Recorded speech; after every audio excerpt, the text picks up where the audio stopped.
de Lucas, capítulo 2, do verso 1 até o verso 20.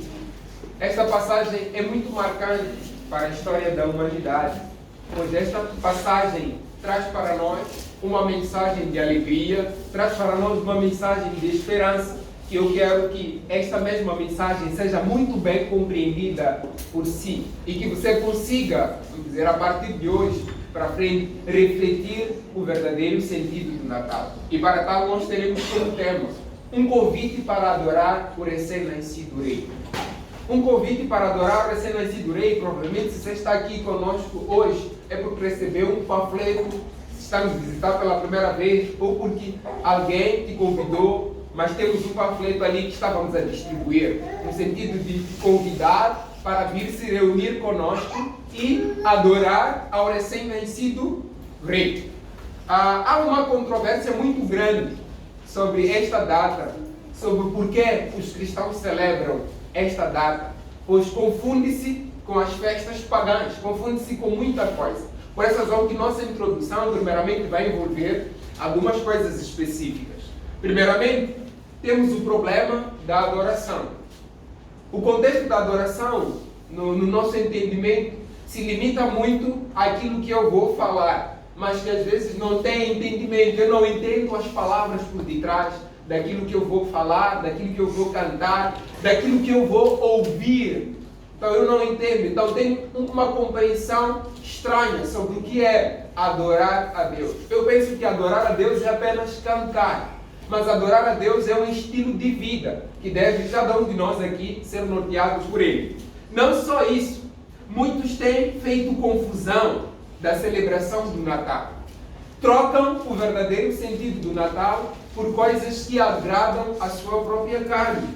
Temos aqui, por exemplo, muitos dizendo, se nós somos cristãos, então por que nós temos que celebrar o Natal? Porque na Bíblia não está escrito o dia específico onde o Senhor Jesus Cristo nasceu. E se nós olharmos para a cultura de Israel, este período de dezembro que nós celebramos o Natal, lá provavelmente é um pouco do inverno. Então a estação, para comparar com o período em que Cristo nasceu, não bate. Então por que nós celebramos uma data que não é aquela que reflete a verdadeira data da história que o Senhor Jesus Cristo veio ao mundo? Infelizmente muitos estão com esta confusão. Temos outros que contribuem para o entendimento errado sobre o Natal. Alguns cristãos acabam contribuindo para o entendimento errado sobre o que é o sentido do Natal. Por quê? Porque eles se misturam nas mesmas celebrações que o mundo tem nos dias atuais. O mundo celebra o Natal como sendo o dia da família. Então confunde o nascimento de Cristo com o suposto nascimento da família, ou a convivência entre famílias. Então trocamos assim aquilo que foi proposto lá no princípio, esta data natalícia de celebração do nascimento do nosso Salvador, Senhor Jesus Cristo. Mas esta confusão, esta mistura, deve-se a uma falta de entendimento do porquê foi proposto a celebração desta data natalícia. Temos também a preferência da carne em detrimento da palavra de Deus neste dia. Olhamos para este dia do Natal, consequentemente, se nós deixamos Cristo de lado, colocamos a família no centro, colocamos também algumas práticas que são vícios, que são momentos onde eu tenho que dar espaço para aquilo que são os meus apetites da carne. Temos algumas pessoas que dizem, eu não bebo todos os dias anteriores ao dia 25 para frente. A partir do dia 25 para frente, a pessoa diz que estou a beber porque estamos no período de celebração. Então, dando esse espaço para aspectos da sua própria carne. O que mostra falta de entendimento do porquê foi proposto esta data para celebrar o nascimento de Cristo e não a convivência em família. Temos também a preocupação pelas coisas materiais do que pelo verdadeiro sentido do Natal. Algumas pessoas, quando chega esta data, dia 25, dia 1, confusão, estão mais preocupados em como eu posso obter, chama-se cabaz, né? Cabaz, né? Então, aquela ideia de ter todas aquelas coisas para comer, para vestir. Então, todos nós estamos preocupados com coisas materiais. E as coisas espirituais, elas vêm por último. Isso porque temos celebrado da mesma forma que o mundo celebra nos dias atuais. Vamos entender isso à luz de uma afirmação específica, que é: os cristãos não devem celebrar o Natal da mesma forma que o mundo celebra. Os cristãos não devem celebrar o Natal da mesma forma que o mundo celebra. Por quê? Porque o mundo distorce o real sentido do Natal. Se você começa a ler o capítulo 2 de Lucas, você vai perceber que o propósito de José e Maria saírem de Nazaré até Belém é porque estavam num período de recenseamento. E não estavam num período de saírem para irem conviver com outra família. Não. Estavam num período de recenseamento a fim de se averiguar quais são as pessoas que pertenciam àquela nação. Porque havia um decreto por detrás que estabelecia isso. Mas no contexto dos dias atuais, nós distorcemos o sentido do Natal. Pode-se dar o caso de estarmos a distorcer o sentido do Natal porque atribuímos mérito disto à família. Quando olhamos para o contexto dos dias atuais, mistura-se o dia da família com o Natal.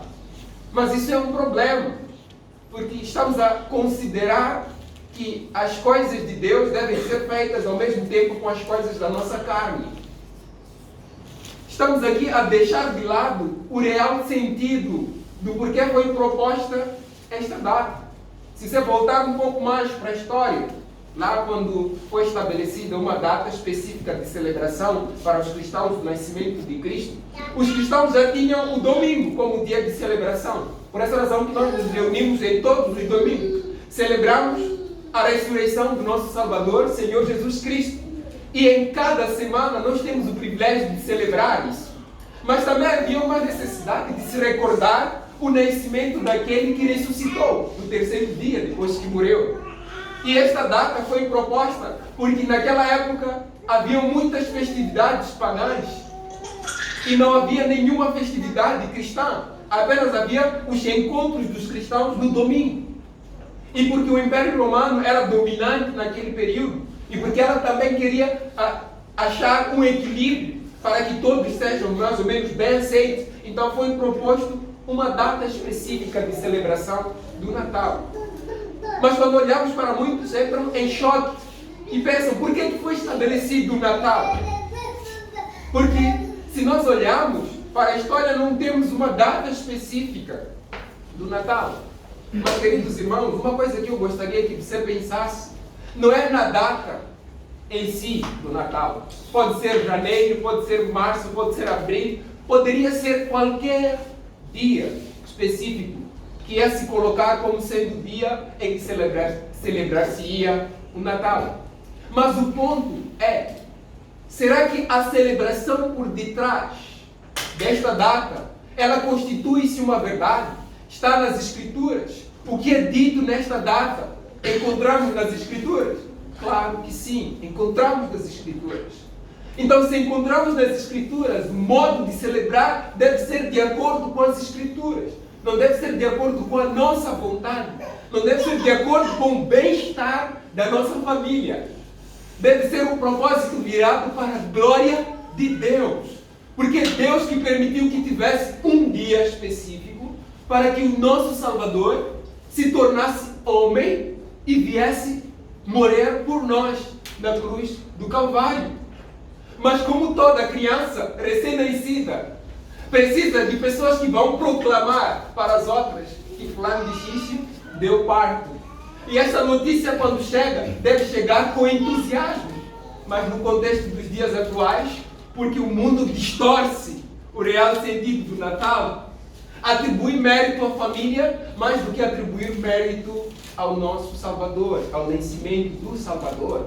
Mais do que atribuir mérito, o que a palavra de Deus diz sobre o nascimento de Cristo. Colocamos o problema na data, mas nunca avaliamos a verdadeira compreensão do sentido do Natal. Às vezes nos apegamos muito as coisas materiais. Essa é a ideia do mundo. É te encher de coisas que tirem o teu foco das coisas espirituais. O maior investimento que o inimigo tem é com as coisas materiais. Porque você é uma pessoa apegada às coisas materiais. Porque suas inclinações estão voltadas para a carne. Suas inclinações estão voltadas para fazer aquilo que desagrada a Deus. Por essa razão que o investimento dele nisso é pesado. E aparentemente celebra-se no sentido, é uma festa que nós queremos celebrar. Porque Natal é isso mesmo, é um período de festividade. Mas a mesma festividade que aparentemente pode ser sadia, pode ser algo bom, pode se tornar algo mau. Que era basicamente a mesma coisa que estava a acontecer na igreja de Coríntios. Os coríntios estavam a confundir a ceia do Senhor com um momento em que eles deveriam dar espaço para a sua própria vontade, para a sua própria carne. Estavam ali pessoas que estavam embriagadas. Estavam ali pessoas que estavam a trocar aquele simbolismo que Cristo havia deixado, mas para satisfazer a sua própria vontade. Alguns estavam a ser deixados de lado dentro da comunidade dos coríntios. Mas era um momento onde eles deviam estar unidos. Era um momento onde eles deveriam apontar para Deus, apontar para a obra de Cristo na cruz do Calvário. Mas eles estavam a mudar a glória de Deus por imagens incorruptíveis, por coisas de homens, por prazeres humanos, prazeres que não duram por muito tempo. E é isso que nós verificamos no contexto dos dias atuais. Ao pegarmos Lucas 2 e queremos trabalhar ele de forma exaustiva, não vamos encontrar nada referente à carnalidade dos homens, dar vazão às coisas, aos nossos próprios pecados. Muito pelo contrário, as notícias que são anunciadas aqui dizem respeito a uma paz, dizem respeito a uma reconciliação, dizem respeito à boa vontade de Deus para com os homens. Essa era uma mensagem que deveria ser anunciada com alegria e também devia ser recebida com alegria. Mas o que acontece é que os homens e o mundo distorcem o sentido de Natal e recebem com alegria, mas não o verdadeiro sentido de Natal, mas a festividade para dar espaço aos seus próprios pecados. Não só, há uma indistinção em relação à nossa identidade. Parece que quando chega esse período, tanto de Natal, tanto de festividades, do final de ano, nós não conseguimos diferenciar que esse aqui é um cristão e aquele aí não é.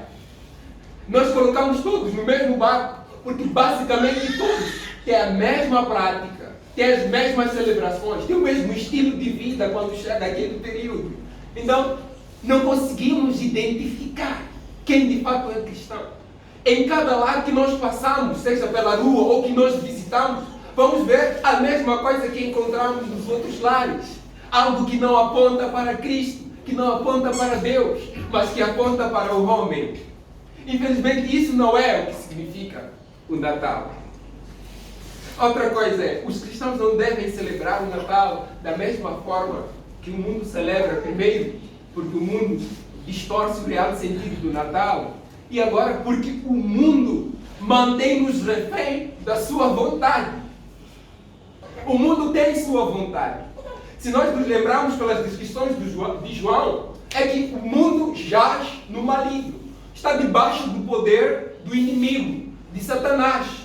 É ele que atua como uma força sobrenatural, envolvendo os homens para a sua própria vontade, tornando os homens escravos da sua própria vontade. Então, o mundo mantém-nos refém da sua vontade. Por essa razão que nós não devemos celebrar da mesma forma. Quando nós falamos da palavra conversão, é nos converter, é mudarmos de vida, de atitudes. Aquelas atitudes que nos identificavam com o mundo, agora não mais manifestamos na nossa vida. Temos uma vida completamente diferente. O mundo mantém-nos refém da sua vontade, como? Primeiro, ocultando o propósito do nascimento de Cristo. Quando nós lemos o verso 7, E ela deu à luz o seu primogênito, enfaixou-o e deitou-o numa manjedoura, porque não havia lugar para a hospedaria. O nascimento do Salvador é ofuscado pelo mundo.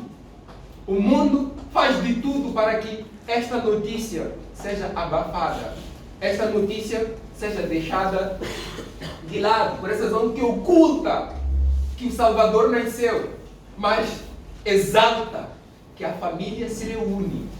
É o único momento da história que dá-se o valor à família. Mas quando passa este período da data, o restante dos outros dias, somos as primeiras pessoas a colaborar para a propagação da morte de crianças, dos abortos, de várias e várias outras coisas. A troca do verdadeiro sentido da família, homem e mulher, é união. Somos as primeiras pessoas lá fora a propagar. Não há problema em que dois homens de sexos iguais se unam. Mas quando chega o final de ano, quer-se celebrar o real sentido. Quer-se celebrar a família, a união da família. Mas logo a posterior somos nós que distorcemos. Então o mundo é confuso. O mundo não sabe se identificar com algo sólido. O mundo é relativo.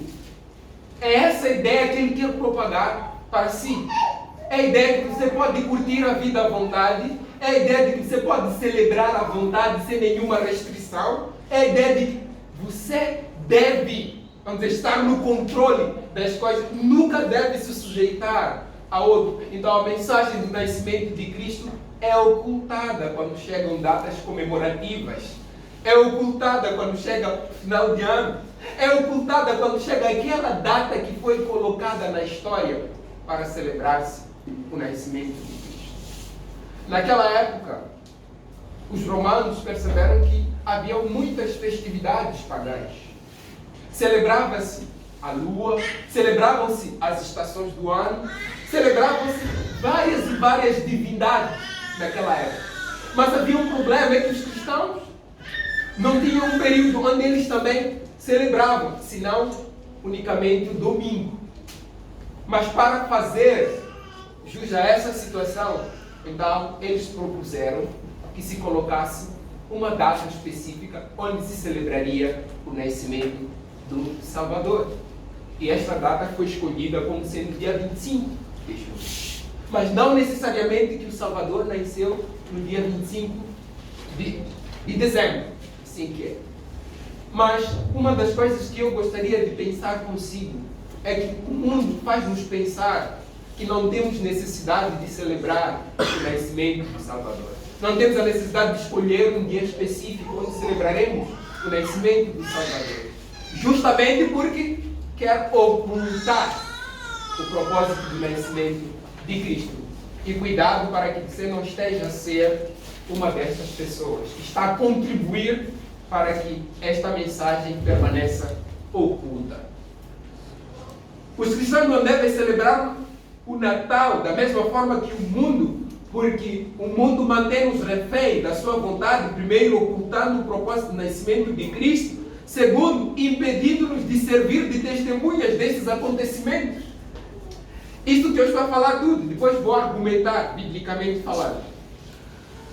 Impede-nos de servirmos de testemunhas destes acontecimentos.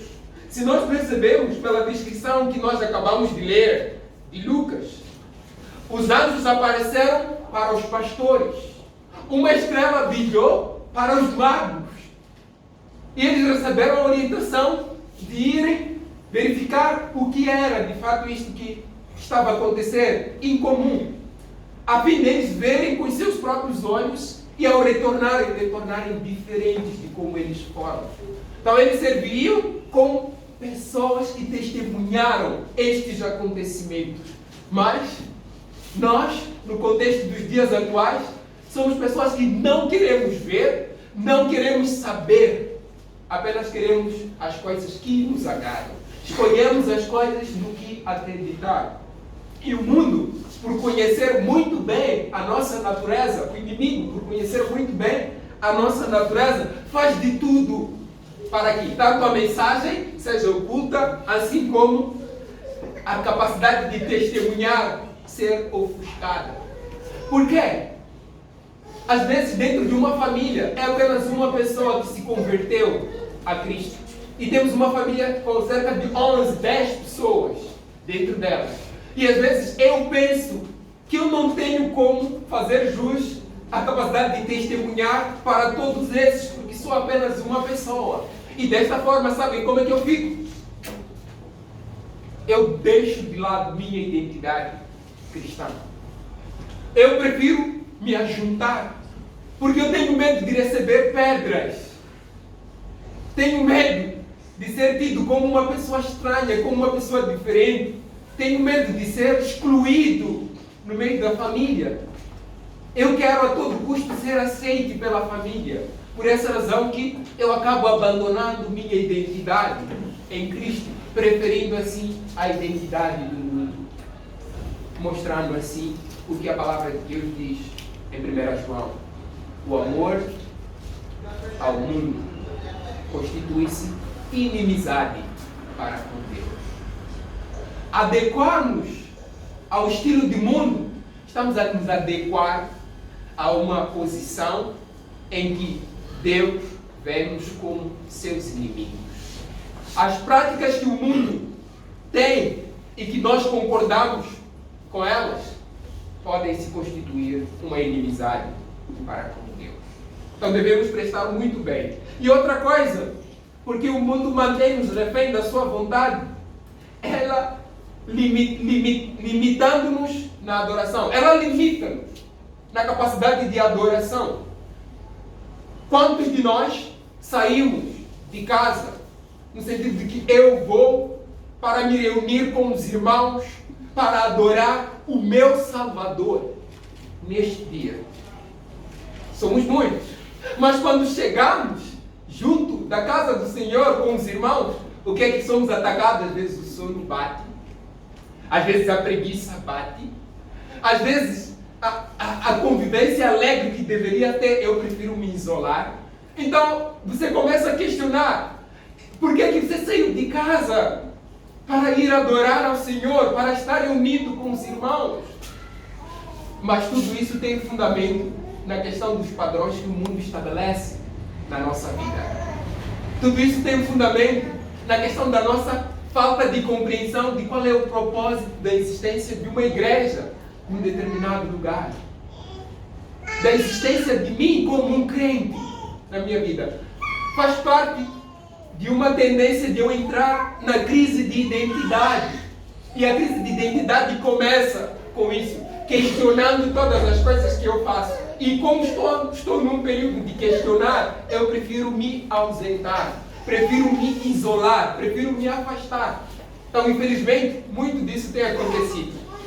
Quando os pastores viram o menino recém-nascido, contaram para aquelas pessoas que estavam ali presentes que eles haviam recebido uma visão do próprio Deus, por meio de anjos, de que o menino havia nascido. E depois que eles viram e retornaram para os seus lugares, para os lugares onde eles estavam, a palavra de Deus diz que eles voltaram glorificando e louvando a Deus por tudo que eles ouviram dos anjos e viram com os seus próprios olhos quando lá chegaram. Então, meu desejo é que você não apenas venha para conhecer a real história do nascimento do Salvador, mas depois de conhecê-la, você saia com o desejo de louvar a Deus, de glorificar a Deus e de se submeter a Ele como o Senhor. Porque é isso que a Bíblia diz quanto ao nascimento de Cristo, nos versos anterior do capítulo 1. Diz assim o verso 32. Este será grande e será chamado Filho do Altíssimo. Deus, o Senhor, lhe dará o trono de Davi, seu pai. Ele reinará para sempre sobre a casa de Jacó e o seu reinado não terá fim. Então, é um rei que estava a nascer. Essa que este rei era completamente diferente dos reis que existiam naquela época e também que existem nos dias atuais. Este rei teria um reinado sem fim. Permaneceria para sempre. Razão pela qual ele morreu e ressuscitou, mostrando que ele tem domínio sobre a vida. E ele foi ao céu e permanece nos céus. E ele reina dos céus. Reina em cada coração de todos aqueles que o receberam. Assim como haverá um período, de acordo com a descrição das Escrituras, em que fisicamente ele também reinará. E reinará sobre todos. E todos aqueles que não o aceitaram, esses serão condenados, serão julgados. Porquanto se deixaram levar pela mensagem do mundo. Porquanto preferiram se ajustar aos padrões do mundo. Porquanto negaram, se recusaram a conhecer a verdade e a se deixar levar por esta verdade. O mundo não deve ser a nossa, vamos dizer, o nosso cativeiro. Os padrões do mundo não devem ser os nossos como crentes em Cristo Jesus. E por fim, os cristãos não devem celebrar o Natal da mesma forma que o mundo celebra, porque o mundo distorce o real sentido do Natal, porque o mundo mantém-nos refém da sua vontade e porque o mundo faz-nos pensar que esta notícia é uma ameaça. Se você abrir Mateus 2, do versículo 1 para frente, vai ver aquele episódio em que os magos saem em direção à estrela que eles viram, brilhante.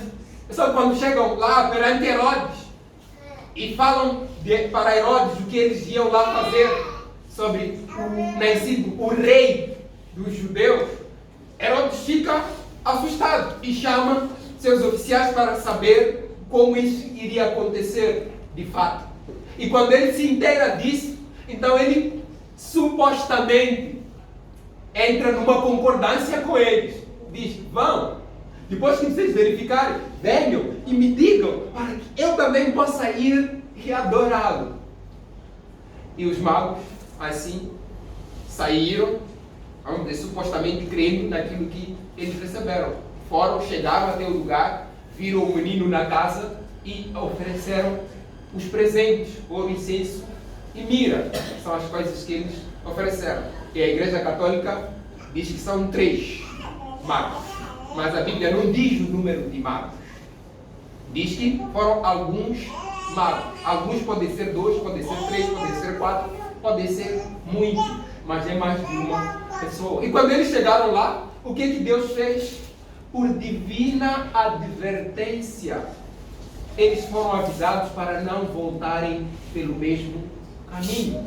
E quando isso aconteceu, passados-se alguns dias, e Herodes percebendo que eles não foram, o que fez? Levantou uma matança para matar todas as crianças que haviam mais ou menos nascido no mesmo período.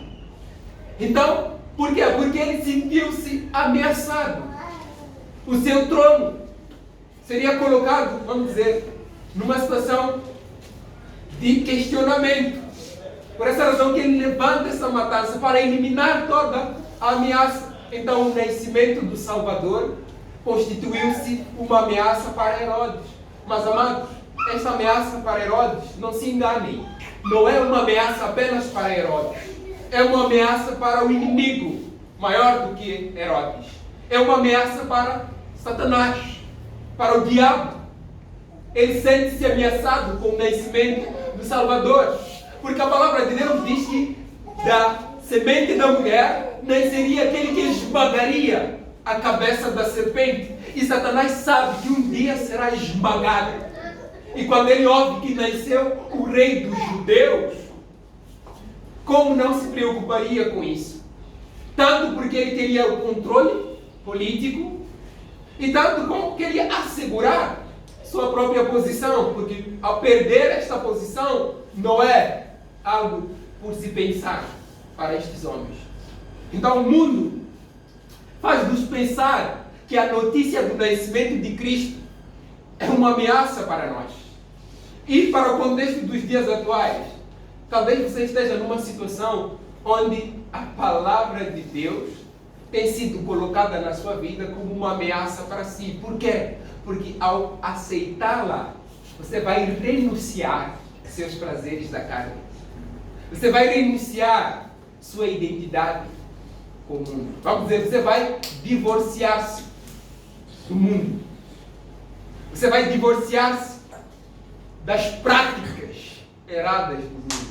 Você vai divorciar-se de celebrar momentos em que a palavra de Deus diz que devem ser celebrados, vamos dizer, da forma que agrada a Deus, não da maneira como agrada o mundo. Então você vai divorciar-se, às vezes, da sua própria família, por questão de identidade. Negue-se a si mesmo, tome a sua cruz e siga-me. Enquanto nós estivermos presos a este mundo, às paixões desse mundo, à nossa vontade, estamos a fazer o que a palavra de Deus diz aqui. Olhamos para as palavras que Deus diz como uma ameaça. Mas, amados, a palavra de Deus não é uma ameaça. Os anjos testemunharam isso de forma clara, que este nascimento não era uma ameaça. Muito pelo contrário. Verso 10, Lucas 2.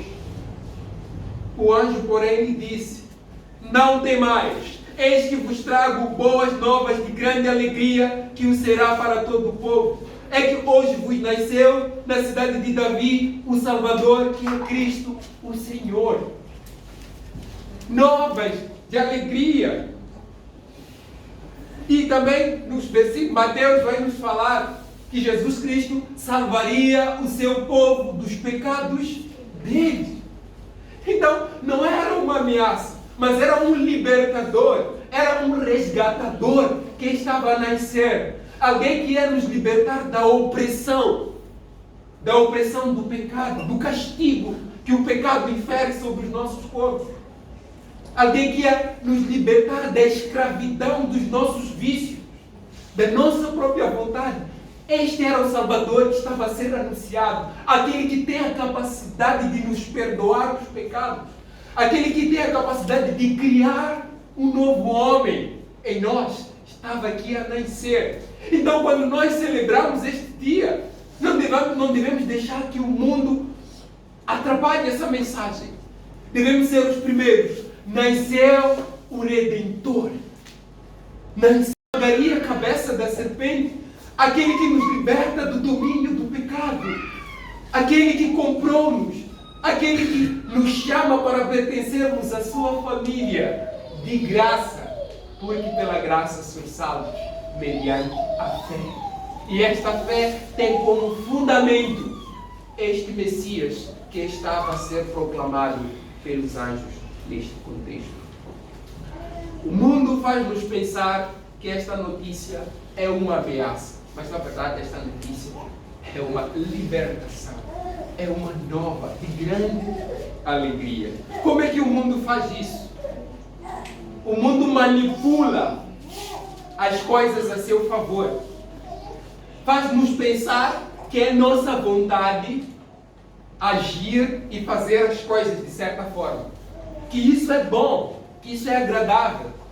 Mas na verdade, por detrás disso está o inimigo que é astuto, que é muito esperto no modo de fazer as coisas. Ele tem que ajustar as coisas como se fossem nossas, para nós podermos aceitá-las. Porque se ele não ajustar assim, nós não vamos aceitar, vamos negar. Vamos negar, porque seremos também espertos. Porque Deus nos deu a capacidade de pensar. Outra coisa que o mundo faz, impede-nos de ver a verdade por detrás do nascimento da criança. Negando todos os sinais por detrás da criança. As promessas feitas no Antigo Testamento, o mundo tenta ocultar estas promessas. Os sinais, tanto dos anjos aparecendo para os pastores, o mundo tenta ocultar isso. A estrela brilhante para os magos, o mundo tenta ocultar isso. E quanto mais a vida e obra do Senhor Jesus Cristo, o mundo também tenta ocultar isso. Para quê? Para que nós não celebremos que o nosso Salvador nasceu.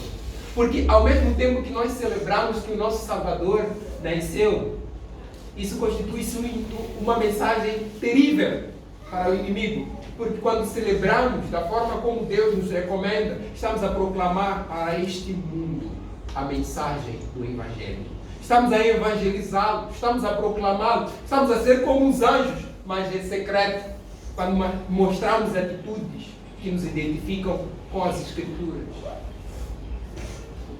E outra coisa que o mundo faz é que ela oculta a oferta ideal a Deus. Quando falamos do mundo ocultar a oferta ideal a Deus, é porque no contexto dos dias atuais, parece que o mundo está preso nas questões materiais. Queremos ser abençoados, queremos fazer barganha com Deus, queremos fazer bolada com Deus, queremos dar algo a Deus para Ele nos dar algo em troca. Mas, amados, a salvação não ocorre desta forma. Nós não somos salvos pelas coisas boas que nós fazemos. Porque a palavra de Deus diz que do coração do homem procedem todas as coisas erradas. E não há nada de bom dentro do coração do homem. As nossas obras para agradar a Deus são como trapos de imundície. Isso é para nós vermos o estado que o homem se encontra. Mas o que acontece nos dias atuais? Não, eu só vou até Deus se Deus me der algo em troca. Só darei minha alma a Deus se Deus me der algo em troca. E Ele deve me abençoar. E várias ofertas nos dias atuais, principalmente quando falamos do campo financeiro, né? Tem sido muito afetado pela manipulação do inimigo. Mas, amados, quando nós lemos, é que os magos, eles ofereceram as coisas mais valiosas que se tinha naquela época. Não porque foram pedidos, mas como um gesto de alegria, mas como uma expressão que glorifica a Deus, como uma expressão, vamos dizer, do sentimento alegre de que cumpriu-se aquilo que havia sido predito. Eis aqui o menino. Então, este menino é digno de receber os presentes mais caros. E ao ser ofertados os presentes, era uma expressão que os súditos faziam para com os reis. Estavam a reconhecer que Jesus Cristo era rei. Estavam a reconhecer que aquela criança era merecedora das coisas mais caras. E a palavra de Deus diz que a coisa mais cara que nós possuímos é a nossa alma. E é essa alma que o inimigo está a disputar dentro deste mundo. Deus não diz para nós lhe oferecermos as coisas materiais, em primeiro lugar. Ele diz que devemos oferecer um coração. Ele quer isso em primeiro lugar. Suas ofertas, vamos dizer, as coisas boas que você poderia fazer, seus conselhos, tudo isso não tem valor se você ainda não ofereceu o teu coração para o Salvador. Se você ainda não se colocou de joelhos e reconheceu que Ele é o único digno de ser adorado, se você ainda não o conheceu como Rei dos Reis, se você ainda não se dispôs a se submeter à vontade dEle, infelizmente você ainda está a ser escravizado pelo mundo. O mundo está a ocultar esta mensagem de boas novas na sua vida. 3 reações que eu gostaria que nós tivéssemos a semelhança do que há na palavra de Deus. Primeira reação que eu gostaria que nós tivéssemos é a reação dos anjos. Os anjos, a palavra de Deus diz em Lucas 2:10 adiante, o anjo, porém, lhe disse: não tem mais, eis que vos trago boas novas de grande alegria, que o será para todo o povo. É que hoje vos nasceu na cidade de Davi o Salvador, que é Cristo o Senhor. Isto vos servirá de sinal. Encontrareis uma criança envolta em faixas e deitado em manjedoura.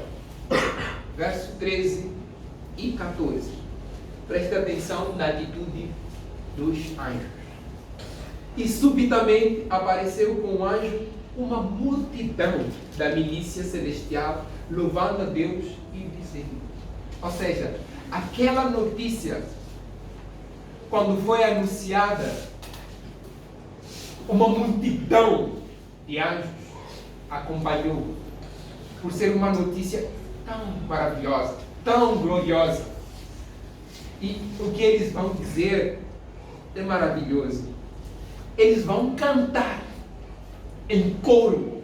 Eu acredito que este é o coro mais belo que poderia existir. E o coro diz o seguinte: glória a Deus nas maiores alturas e paz na terra entre os homens a quem Ele quer bem. Eles estavam a cantar a bondade de Deus para com os homens. Deus é bom para com a humanidade. Mas a humanidade o que é que faz?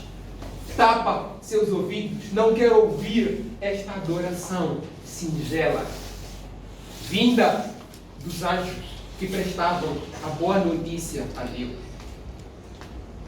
E a palavra de Deus vai mais além e diz que mesmo que ressuscitasse alguém e viesse nos contasse das coisas que existem tanto nos céus assim como no inferno, nós não iríamos acreditar. Não iríamos acreditar. Porque nós queremos desconfiar sempre. Nunca queremos confiar. Para confiarmos, Deus deve começar a trabalhar no nosso coração. Então, mas os anjos anunciaram, apesar desta notícia tentar ser ocultada. Nós também, como igreja, estamos aqui a anunciar. E o nosso desejo é que você saia daqui cantando e glorificando a Deus, por quanto Deus te concedeu o entendimento de hoje saber qual deve ser tua celebração. É o nascimento do Salvador. Então este é o cântico dos anjos. Agora vamos ver o cântico dos pastores que estavam a guardar o rebanho. Verso 16: foram apressadamente e chamaram Maria e José e a criança, e acharam Maria e José e a criança deitada na manjedoura. Isso é o que nos ajuda a dizer que os pastores foram os primeiros, porque os pastores encontraram a criança na manjedoura, enquanto que os magos encontraram a criança na casa. E continuando, e vendo, divulgaram o que lhes tinha sido dito a respeito deste menino. Todos ouviram, se admiraram das coisas referidas pelos pastores. Maria, porém, guardava todas essas palavras, meditando-as no coração. Voltaram, então, os pastores. E como é que eles voltaram, os pastores? Depois que viram tudo aquilo que havia acontecido. Glorificando a Deus e louvando a Deus. Então, o que eles estariam a louvar aqui? A fidelidade de Deus. Deus havia cumprido sua promessa de enviar o Salvador, e o Salvador chegou. A esperança do povo chegou. É por essa razão que nós também devemos cantar. A nossa esperança veio ao mundo. E essa mensagem não deve ser ofuscada. Seca-se a erva, caem as plantas, a palavra do Senhor permanece eternamente. E é esta palavra que está a se cumprir. Todas as coisas que foram ditas na palavra de Deus se cumprirão. Creia você ou não. Está aqui uma notícia maravilhosa a ser manifestada. Mas há uma notícia muito mais além do que isso. Mateus, para nós podermos encerrar. Mateus 2.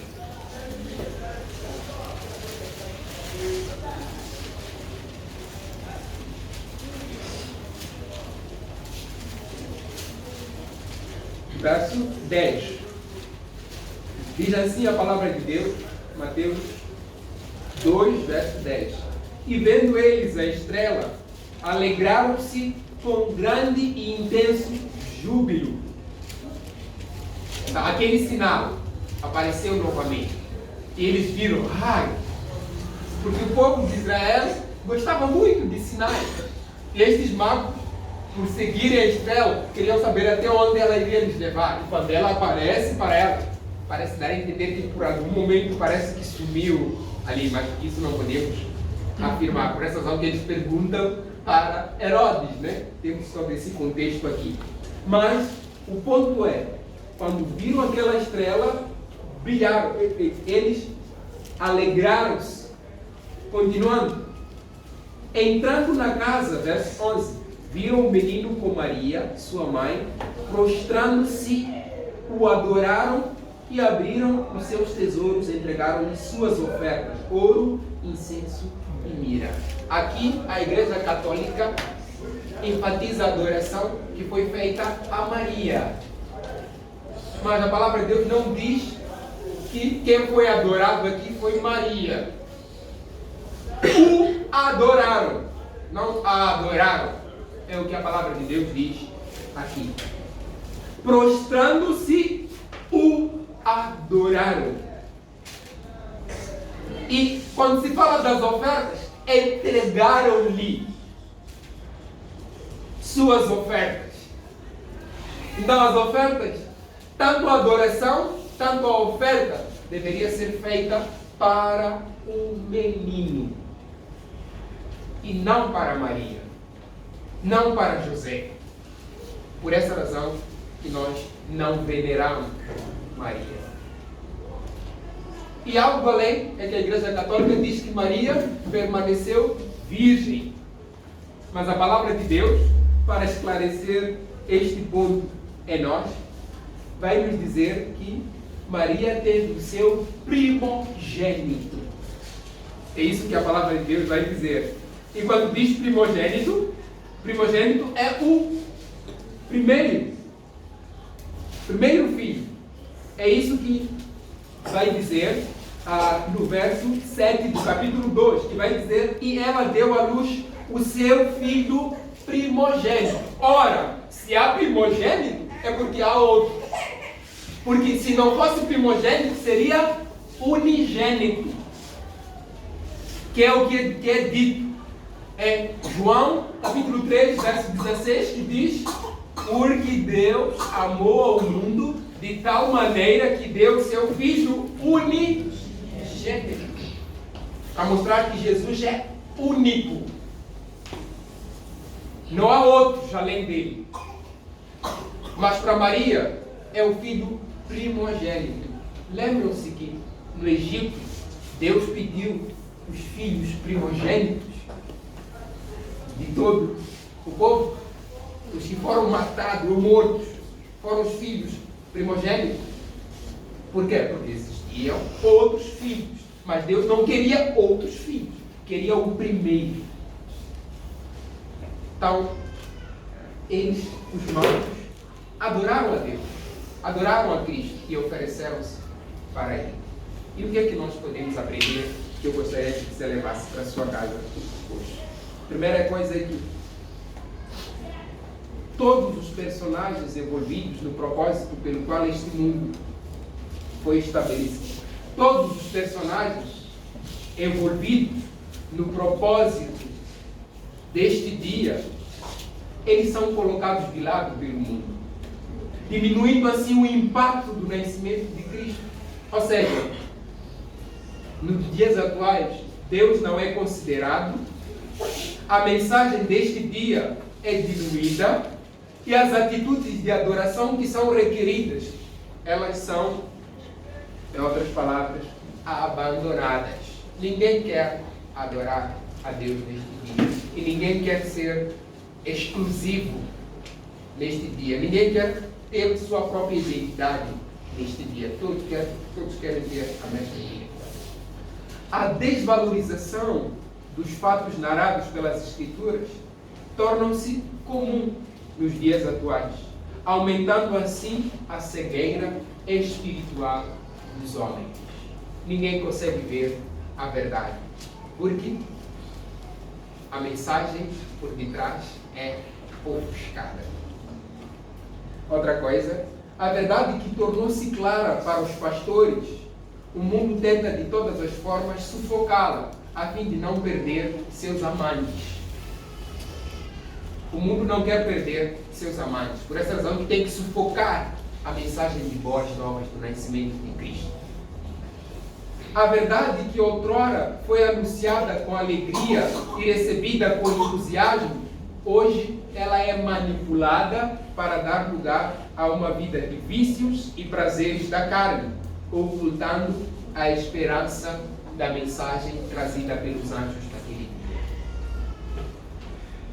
E, infelizmente, muitos homens têm desgraçado suas vidas pela ausência do conhecimento de Cristo ou pela preferência dos ideais do mundo. E por fim, o mundo ama o que é seu e não está disposto a abrir mão disso. Portanto, não devemos pensar que o mundo vai deixar-nos à vontade para servir, para adorar a Deus. Porque, como tudo aquilo que tem dono, o dono sempre vai querer ir atrás. O mundo quer manter-nos presos porque nós nascemos no pecado. Mas Deus, por Ele ser o nosso Criador, Ele diz: vinde a mim todos que estáis cansados e sobrecarregados, que eu vos aliviarei. Não vim para os que são sãos, vim para os que são doentes. E se você se considera doente, então Cristo quer a sua vida. Ele quer transformar a tua vida. E Ele quer te dar esperança. E a esperança que Ele nos dá, e podemos ter a certeza dela, começa pelo real sentido de Natal. Natal. Nascimento. Nascimento de quem? Do Salvador. Agora, será que o Salvador já nasceu em seu coração? Porque a palavra de Deus diz que Cristo tem nascido nos nossos corações dia por dia. Ele nasceu lá na história, mas também nos dias atuais Ele nasce em nossos corações. Como é que Ele nasce? Quando nós nos arrependemos dos nossos pecados. Quando nós confessamos os nossos pecados. E quando nós o recebemos como nosso Salvador, aquele que tem a capacidade de nos perdoar e de nos salvar. E nós o aceitamos de todo o coração. A partir deste momento eu posso sair convencido de que Cristo nasceu em mim. É aquela ideia de a venda que antes não me permitia ver a Cristo, agora foi removida. E eu posso contemplá-lo na beleza da sua santidade, para a honra e glória do nosso Deus. Amém? Vamos orar ao nosso Deus.